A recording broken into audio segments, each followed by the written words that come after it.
Welcome to the deep dive. Today we're tackling something pretty heavy but really crucial. The rising rates of depression and anxiety we're seeing in young people. Gen Z, younger millennials. Yeah, it's a big topic.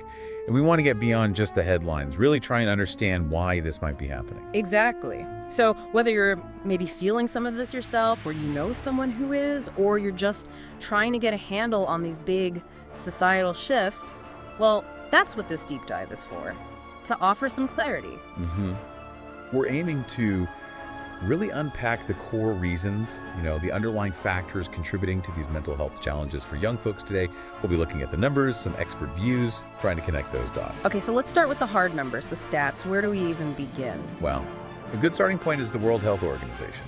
They actually identified depression as the leading cause of disability worldwide. Wow, leading cause globally. Yeah. And here's the kicker. Young people, think 15 to 29 years old, they're the most affected group. Disproportionately so. That's startling. And is there more specific data, say, from the U.S.? The CDC, the Centers for Disease Control, they have some pretty concerning figures, especially regarding teenage girls. Okay.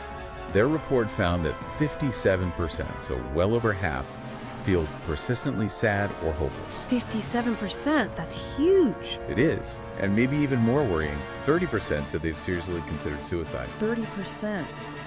Gosh, these numbers aren't just statistics, are they? They represent, real profound distress. Exactly. It's important to grasp the scale here. And, it's not just an American issue either. We're seeing really similar trends pop up in other developed countries. Like where? Places like Japan, South Korea, the UK. They're reporting similar patterns. It suggests this is a wider phenomenon, maybe something more systemic going on that crosses cultures. Okay, so the numbers definitely paint a worrying picture. It feels urgent. Let's try to unpack why.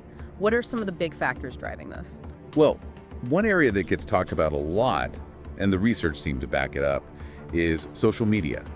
Specifically, this idea of the comparison trap. Right. We hear that term a lot. What's the connection? There seems to be a pretty clear correlation.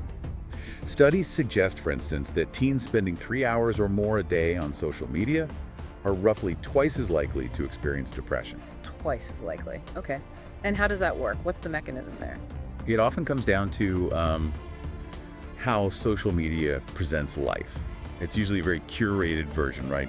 The highlight reel. Yeah, the perfect vacation pics, the career wins. Exactly. You don't often see the messy bits, the struggles, the insecurities.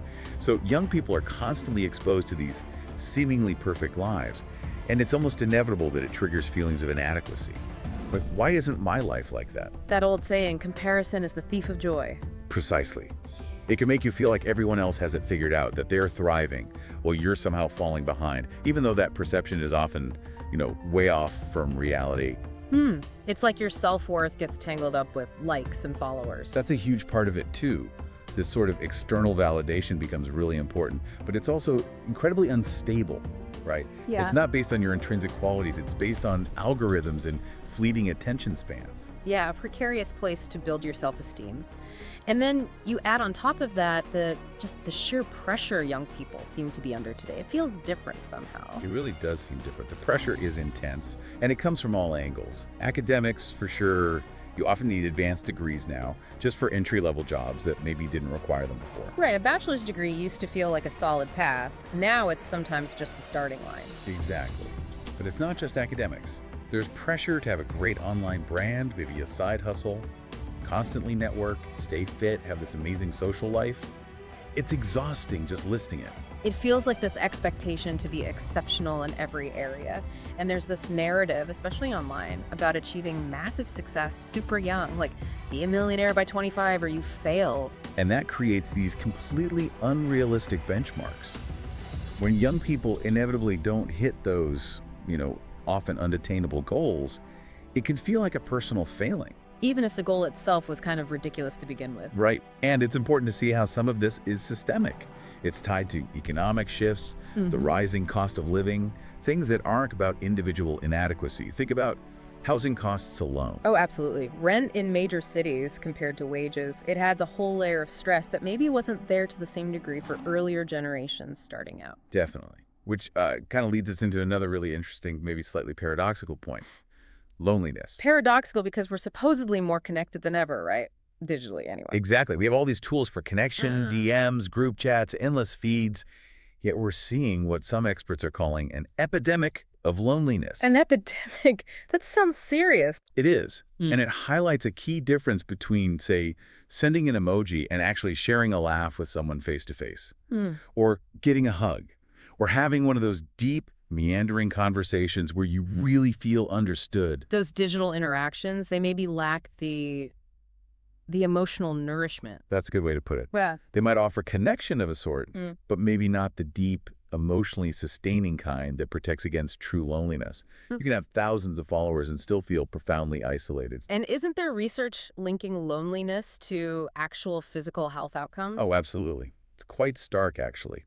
Some studies have compared the health impact of chronic loneliness to smoking something like 15 cigarettes a day. Wow, 15 cigarettes. That really puts it in perspective. It underscores how fundamental that real-world connection is for us as humans. It really does. Yeah. It suggests that while digital tools have their place, relying too heavily on them might mean we're missing out on that deeper stuff. Okay, so we have the comparison trap of social media, intense pressure, this surprising loneliness.